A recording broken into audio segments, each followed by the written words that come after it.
എൻ്റെ എപ്പിസ്കോപ്പസി മുഴുവൻ കാറ്റക്കേസിസാണ്.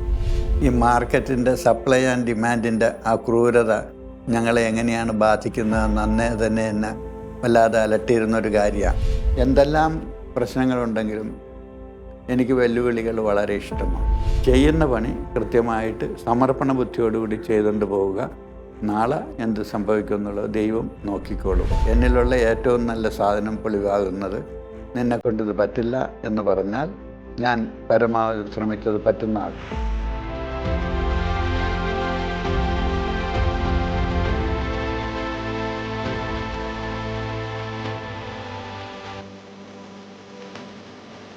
അറിവിനെയും അക്ഷരങ്ങളെയും പ്രണയിക്കുന്ന മനസ്സുള്ള പരന്ന വായനയും പക്വമായ എഴുത്തുകളുമായി കേരളത്തിൻ്റെ സാംസ്കാരിക, സാമൂഹിക, ആത്മീയ മണ്ഡലങ്ങളിൽ പ്രഭ തൂകി നിൽക്കുന്ന കൊച്ചി രൂപതയുടെ bishop emeritus right reverend doctor Joseph Kariyil 1949 ജനുവരി 11 ആലപ്പുഴയ്ക്കടുത്തുള്ള അർത്തുങ്കലിൽ ജനനം. അർത്തുങ്കലിലെ സെയിൻറ്റ് ഫ്രാൻസിസ് അസീസി സ്കൂളിൽ പ്രാഥമിക പഠനം പൂർത്തിയാക്കി. തുടർന്ന് ഫോർട്ട് കൊച്ചിയിലെ മൗണ്ട് കാർമൽ പെറ്റിറ്റ് സെമിനാരിയിൽ വൈദിക പഠനത്തിനായി ചേർന്നു. തുടർന്ന് മേജർ സെമിനാരി പഠനത്തിനായി കാർമൽഗരി സെൻറ്റ് ജോസഫ് പൊന്തിഫിക്കസ് സെമിനാരി, മംഗലപ്പുഴ സെൻറ്റ് ജോസഫ് സെമിനാരി എന്നിവിടങ്ങളിൽ ചേർന്നു. പിന്നീട് 1973 ഡിസംബർ 19 സാന്താക്രൂസ് കത്തീഡ്രൽ ബസിലിക്കയിൽ വെച്ച് അലക്സാണ്ടർ എടയെഴുത്ത് പിതാവിൽ നിന്നും പൗരോഹിത്യം സ്വീകരിച്ചു.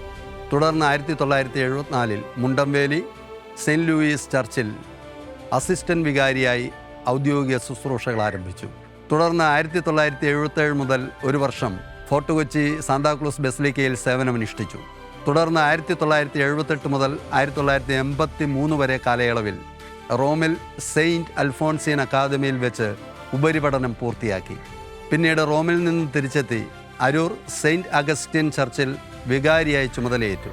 തുടർന്ന് 1987 മുതൽ 1992 വരെ POC പ്രസിദ്ധീകരണമായ താലന്ത് മാസികയുടെ എഡിറ്ററായും തുടർന്ന് 2000 വരെ POCയുടെ ഡയറക്ടറായും അതിനുശേഷം KCBCയുടെ ഡെപ്യൂട്ടി സെക്രട്ടറി ജനറലായി സേവനമനുഷ്ഠിച്ചു. 2000 കൊച്ചി രൂപതയുടെ വികാരി ജനറലായി നിയമിതനായ അദ്ദേഹം 2005 മുതൽ 2009 വരെ പുനലൂർ രൂപതയുടെ ബിഷപ്പായി സേവനമനുഷ്ഠിച്ചു. തുടർന്ന് 2009 ജൂലൈ 5 കൊച്ചി രൂപതയുടെ ബിഷപ്പായി സ്ഥാനാരോഹണം ചെയ്യപ്പെട്ടു. KCBC secretary general, KRL CBC president, ജാഗ്രതാ കമ്മീഷൻ ചെയർമാൻ എന്നീ സ്ഥാനങ്ങൾ അലങ്കരിച്ചു.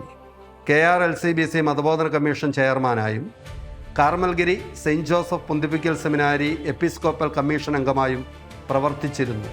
തുടർന്ന് സ്തുത്യർഹമായ അജപാലന ദൗത്യത്തിന് ശേഷം 2024 മാർച്ച് 2 ഔദ്യോഗിക ജീവിതത്തിൽ നിന്നും വിരമിച്ചു. ബിഷപ്പ് ജോസഫ് കരിയിലിൻ്റെ അജപാലന വഴികളിലെ തീക്ഷ്ണമായ അനുഭവങ്ങളിലേക്ക്, പ്രവർത്തനങ്ങളിലേക്ക് നമുക്കൊരുമിച്ച് കടക്കാം.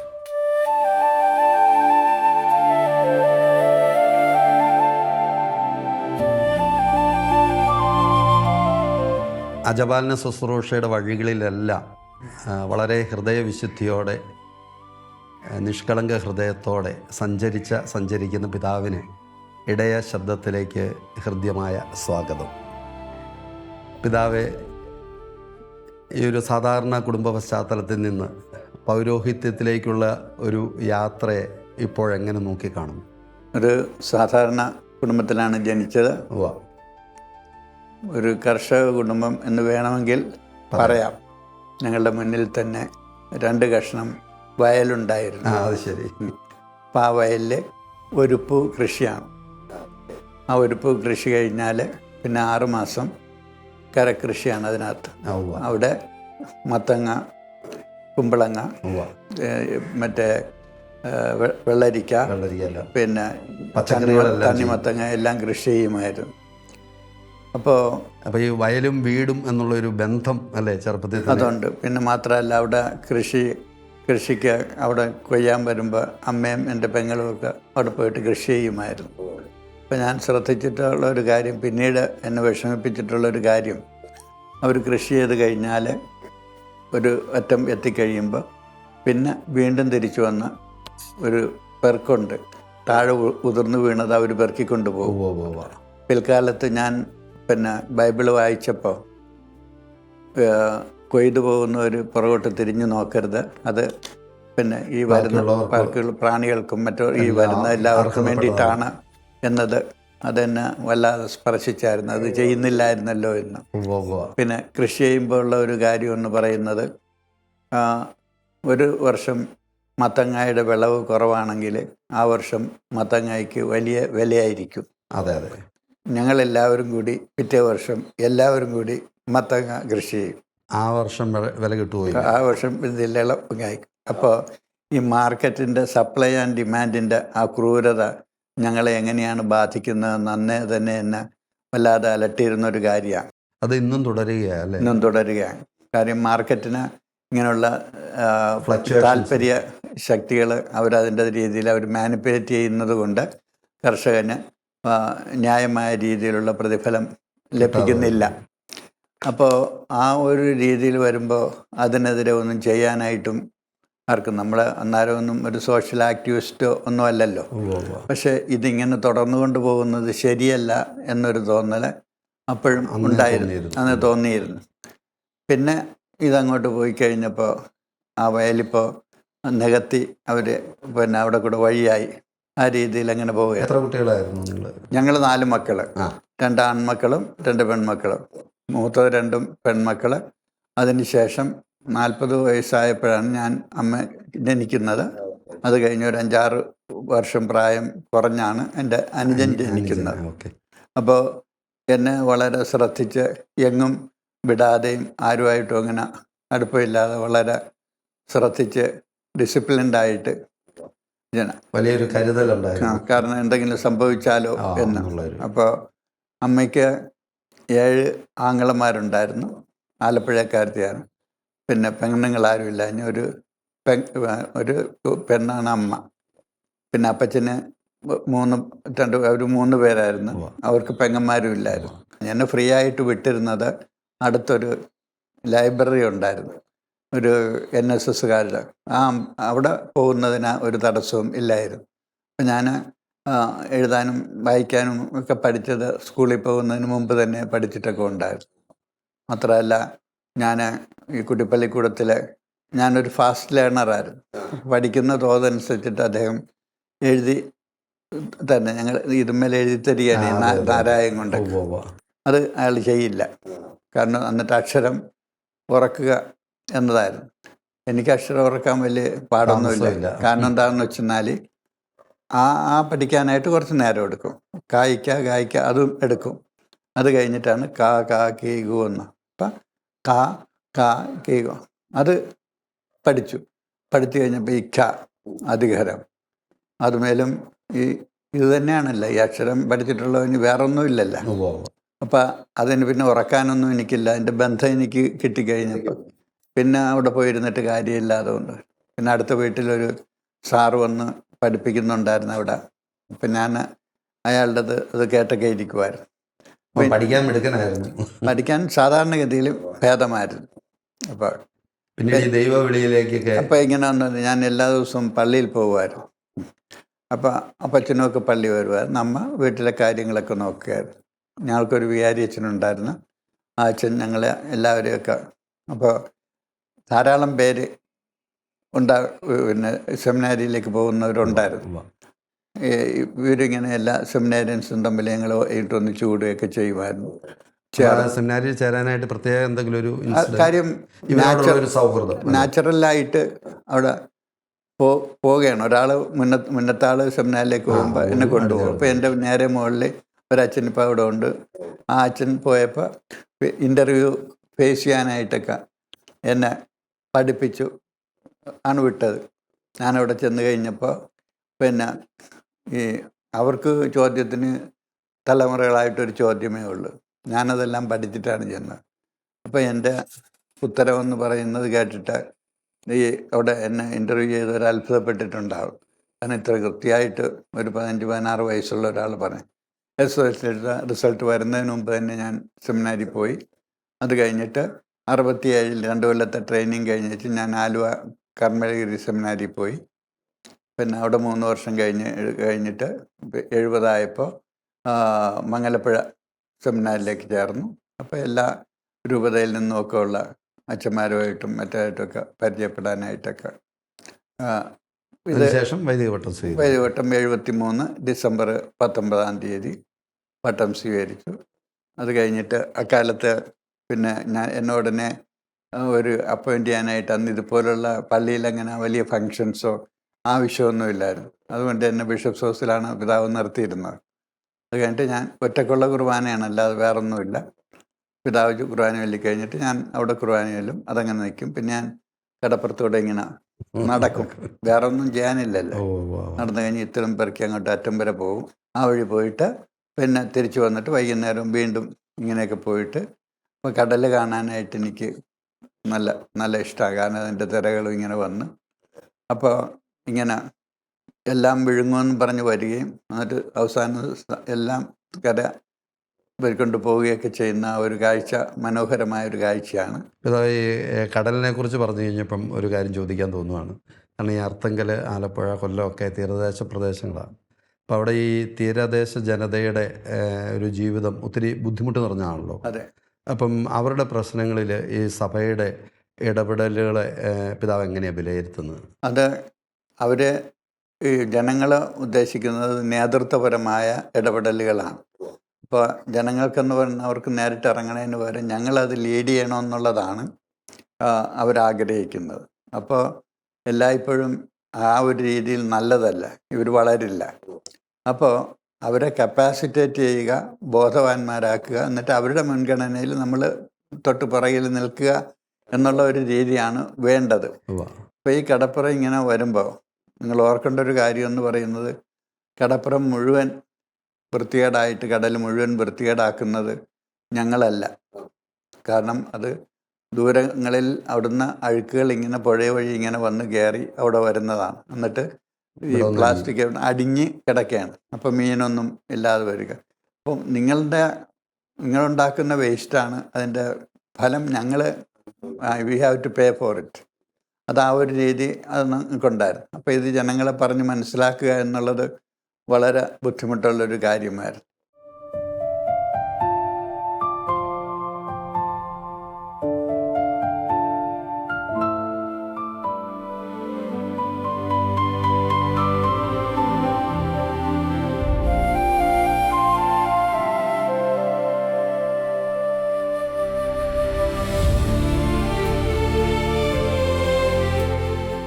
ഈ താലന്ത് എന്ന് പറയുന്ന മാസികയുടെ എഡിറ്ററായിട്ട് ദീർഘകാലം പ്രവർത്തിച്ചിട്ടുണ്ട്. അതിൻ്റെ ഒരു പശ്ചാത്തലത്തിൽ ഈ ക്രൈസ്തവ മാധ്യമങ്ങൾ ഇന്ന് നേരിടുന്ന ഏറ്റവും വലിയ പ്രതിസന്ധി എന്താണെന്ന് പിതാവ് കരുതുന്നത്?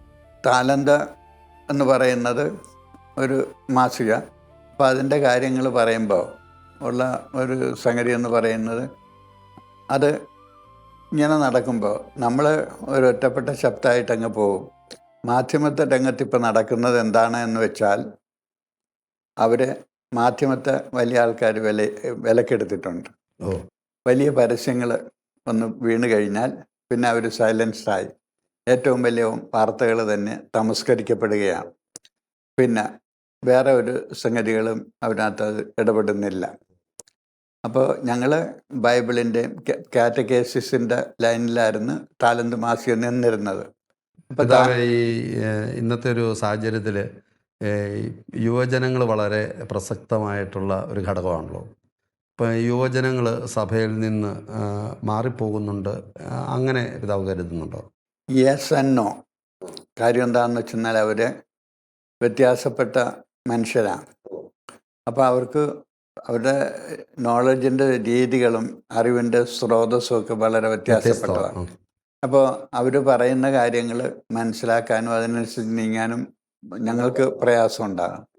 അപ്പോൾ അതേസമയത്ത് അപ്പുറത്തൊന്നും ഞങ്ങൾ ഈ സഭയെ മുന്നോട്ട് കൊണ്ടുപോകണമെന്ന് പറഞ്ഞാൽ എല്ലാത്തരം സ്വഭാവക്കാരെ ഒരുമിച്ച് കൊണ്ടുപോകേണ്ട ഒരു ഉത്തരവാദിത്വം പിന്നെ മെത്രാനോ അച്ഛനോ ഒക്കെ ഉണ്ട് എന്നുള്ള ധാരണ എടുക്കാതെ ഇവർ പറയുന്ന ഒറ്റ വിപ്ലവത്തിൻ്റെ പുറകെ ഞങ്ങൾ പോയിക്കൊള്ളണമെന്ന് പറയുമ്പോൾ വലിയൊരു വിഭാഗത്തെ ഇവിടെ വിടും.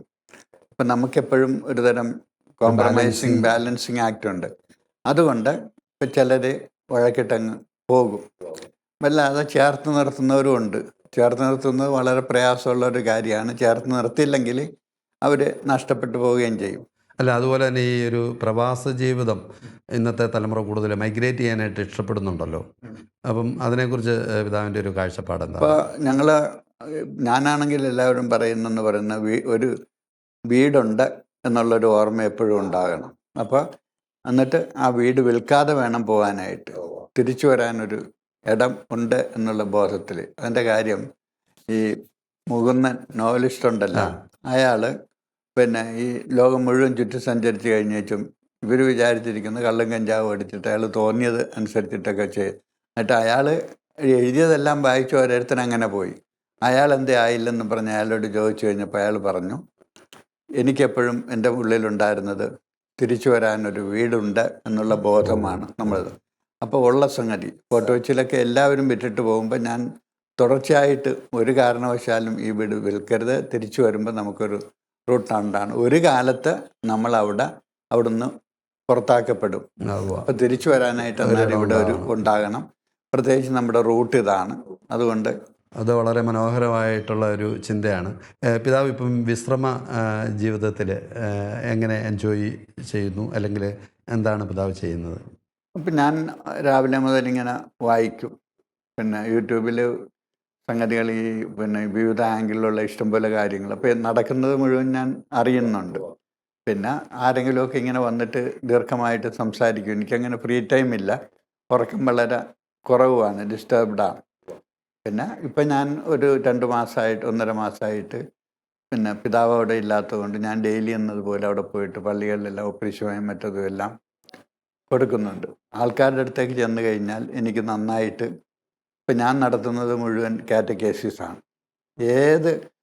എൻ്റെ എപ്പിസ്കോപ്പസി മുഴുവൻ കാറ്റക്കേസിസാണ്.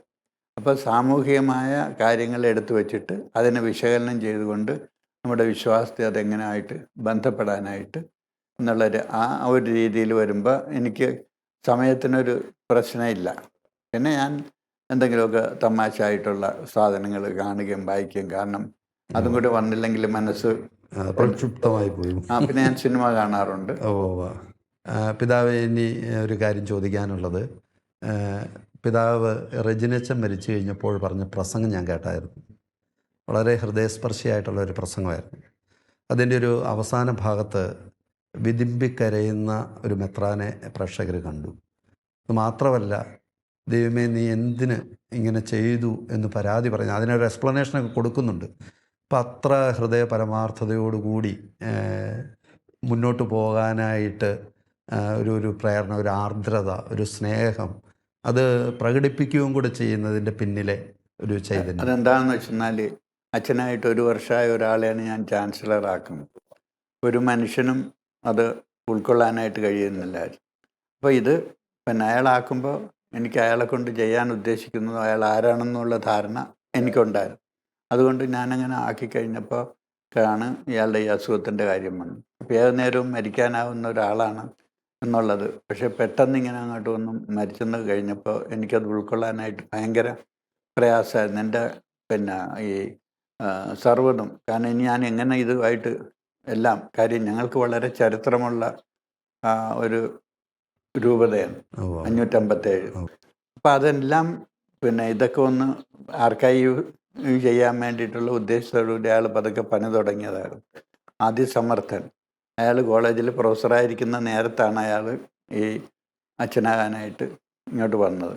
അവിടുന്ന് ഞാൻ എടുത്തു. അപ്പോൾ ഞാൻ അനുഭവിക്കുന്ന വലിയൊരു കാര്യം എന്ന് പറയുന്നത്, ഞാനൊരു ചില്ലറ ദർശനത്തിൻ്റെ അടിസ്ഥാനത്തിലാണ് ഓരോരുത്തരും ഓരോ കാര്യം ഏൽപ്പിക്കുന്നത്. അപ്പം അച്ഛന്മാർക്ക് ഉള്ള കാര്യമെന്ന് പറയുന്നത് അവർക്ക് മനസ്സിലാകുന്നില്ല. ഒന്നാമത്തെ കാര്യം, കഴിഞ്ഞ ദിവസം ഞാനവിടെ ഒരു പട്ടത്തിൻ്റെ നേരത്തെ എല്ലാവരോടും പറഞ്ഞു, അറിയണം എല്ലാവരും എല്ലാറ്റിനും പറ്റിയവരല്ല. To desire is all right, but you should deserve. ഡിസയറും ഡിസേർവും രണ്ടും വ്യത്യാസമാണ്. അപ്പോൾ അറിയേണ്ട കാര്യങ്ങൾ, പിന്നെ സത്യം എല്ലാവർക്കും പറഞ്ഞിട്ടുള്ളതല്ല. അർഹിക്കുന്നവൻ്റെ മേലിനോട് അവന് പൂർണ്ണമായ സത്യം പറയേണ്ട കടമ ഉള്ളത്. അപ്പോൾ ഇതുകൊണ്ട് ആ ഒരു കാര്യം ഉണ്ടാവുമ്പോൾ നമ്മളെ അനുഭവിക്കുന്ന ചെയ്യുന്ന പ്രവൃത്തി മനസ്സിലാക്കപ്പെടുന്നില്ല എന്നത് എന്നെ സംബന്ധിച്ചിടത്തോളം വളരെ വലിയൊരു ആ ഒരു സംഭവത്തിലെ ഒരു സാധാരണക്കാരനെ സംബന്ധിച്ച് അവനത് വളരെയധികം റിലേറ്റ് ചെയ്യാനായിട്ട് പറ്റി. കാരണം ഇങ്ങനെയുള്ളൊരു എന്താ പറയുന്നത്, സങ്കടാനുഭവങ്ങളിൽ പൊട്ടിക്കരഞ്ഞു പോകുന്ന, അല്ലെങ്കിൽ ദൈവത്തോട് പരാതി പറയുന്ന ഒരു മനസ്സുമായിട്ടാണ് സാധാരണക്കാർ പോകുന്നത്.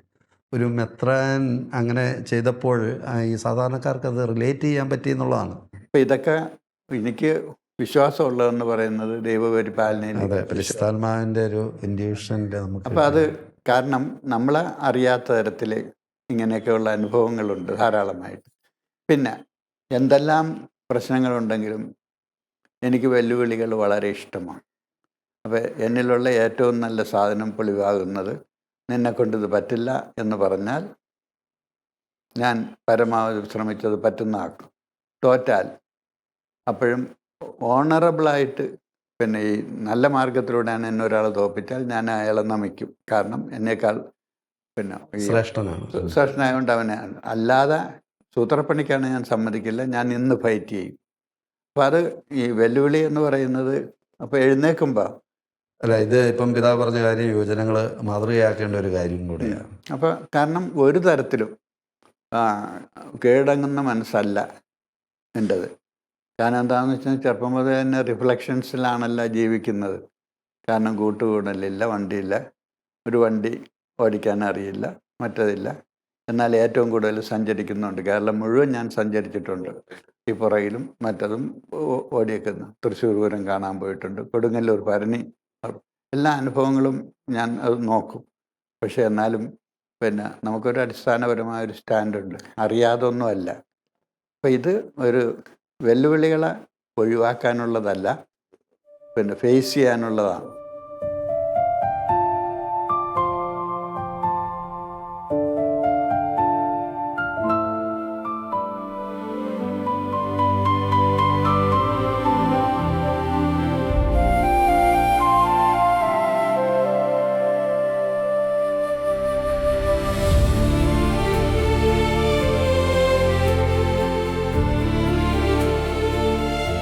പിതാവെ, അവസാനമായിട്ട് നമ്മുടെ ശാലോൺ TV പ്രേക്ഷകർക്ക് പിതാവ് നൽകുന്ന ഒരു സന്ദേശം എന്തായിരിക്കും?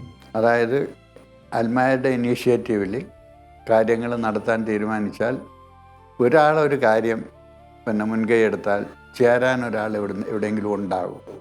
അപ്പോൾ ആദ്യത്തെ സ്റ്റെപ്പ് ആരാദ്യം പറയും എന്നുള്ളതാണ്. പക്ഷെ OV ഉഷയുടെ ഒരു കവിതയുണ്ട്, ആരാദ്യം പറയും, പറയാൻ എളുതല്ല, പറയാതിരിക്കാനും വയ്യ എന്ന് പറയുന്നത്. പറയാതിരിക്കാൻ വയ്യാത്ത നേരത്ത് ഞാൻ തന്നെ ആദ്യം പറയുക എന്നുള്ളതാണ്. ഇപ്പോൾ ഒരാളൊരു സ്റ്റെപ്പ് എടുത്ത് മുന്നോട്ട് വന്നപ്പോൾ ചേരാനായിട്ട് തയ്യാറായിട്ട് ഇഷ്ടം പോലെ പേര് നമ്മുടെ നാട്ടിലുണ്ട്. അവരുള്ളത് മുഴുവൻ പിന്നെ സമർപ്പിച്ചിട്ട് കൂടെ വരാനായിട്ടുണ്ട്. അതുകൊണ്ട് അല്ലാതെ ശമ്പളത്തിനോ ഇതിനു വേണ്ടിയിട്ടൊന്നും അല്ല ഇത് മുന്നോട്ട് പോയിക്കൊണ്ടിരിക്കുന്നത്. അങ്ങനെ ആയിരുന്നെങ്കിൽ ഇത് പണ്ടേ തന്നെ. അപ്പോൾ ഇത് ഇത്രയും കാര്യം നടത്തിക്കൊണ്ടു പോകാൻ പോയതിൻ്റെ പുറകിൽ ഒരു ആത്മാവിൻ്റെ പ്രചോദനം കൃത്യമായിട്ടുണ്ട്. ആ പ്രചോദനത്തോട് റെസ്പോണ്ട് ചെയ്യാനായിട്ട് ആത്മാർ ഇനീഷ്യേറ്റീവ്സിന് നമ്മൾ പരിപോഷിപ്പിക്കണം. നിങ്ങൾ ധൈര്യമായിട്ട് അതിനോട് ചേർന്ന് കഴിഞ്ഞാൽ, പിന്നെ പോകുന്നവരുടെ ഒരു പ്രശ്നം എന്ന് പറയുന്നത്, അവർ പോകുന്നത് അവരുടെ തീഷ്ണതയുടെ സ്വഭാവം എന്ന് പറയുന്നത് ഈ വൈക്കോൽ തുറുവിന് തീ പിടിച്ചതുപോലെയാണ്. ഒരു 2 ദിവസം കഴിയുമ്പോൾ അത് കത്തിയാൻ വരും. അപ്പം നമ്മുടെ തീഷ്ണത ശരിക്കും ഉണ്ടാകേണ്ടത് എങ്ങനെയാണെന്ന് വെച്ചാൽ മോസസ് കണ്ട മുൾപ്പടർപ്പാണ്. പിന്നെ കത്തി ജ്വലിക്കുന്നതും എന്നാൽ കത്തി അമരാത്തതുമായിരിക്കണം തീഷ്ണത എന്ന് പറയുന്നത്. അത് ആ രീതിയിൽ അങ്ങോട്ട് മുന്നോട്ട് പോകാനായിട്ട് അങ്ങനെയുള്ള ധാരാളം പേരുണ്ട്.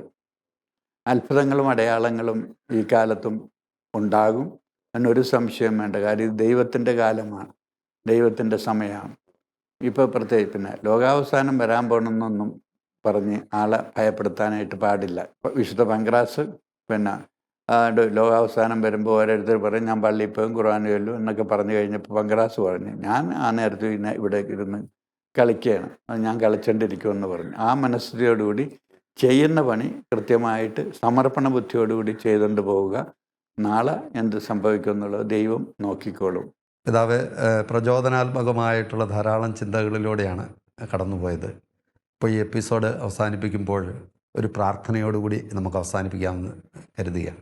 ഭൂമിയുടെ മുഖം സദാ നവീകരിക്കുന്ന പരിശുദ്ധാത്മാവിൻ്റെ സ്പർശം നമുക്കെല്ലാവർക്കും അവിടുത്തെ സാന്നിധ്യം തീക്ഷ്ണമായിട്ട് അനുഭവപ്പെടാനും ആ തീക്ഷ്ണതയുടെ നിറവിൽ നമ്മളെല്ലാവരും ലോകത്തിലേക്ക് ദൈവത്തിൻ്റെ സുവിശേഷവുമായി ഇറങ്ങാനുമായിട്ടുള്ള ധൈര്യം എല്ലാവർക്കും ആ വിശ്വാസം ഏറ്റുപറയുന്നതിന് ഏകവും വിശുദ്ധവും സാർവത്രികവും അപ്പസ്തോലികമായ സഭയിൽ ഞാൻ വിശ്വസിക്കുന്നുവെന്ന് ധൈര്യമായിട്ട് പൂർണ്ണ ഭയപ്പാട് കൂടാതെ ഏറ്റുപറയുന്നതിനുള്ള ധൈര്യം നിങ്ങൾക്കെല്ലാവർക്കും ഉണ്ട്. അത് കൂടുതലായിട്ട് പ്രചോദിപ്പിച്ചെടുക്കുക, പരസ്പരം ഉത്തേജിപ്പിക്കുക, പ്രചോദിപ്പിക്കുക. ദൈവം നമ്മളെല്ലാവരെയും അനുഗ്രഹിക്കട്ടെ. പിതാവും പുത്രനും പരിശുദ്ധാത്മാവായ സർവേശ്വരന്റെ സാന്നിധ്യം നിങ്ങൾക്കെപ്പോഴും ഉണ്ടാകട്ടെ. ആമേൻ.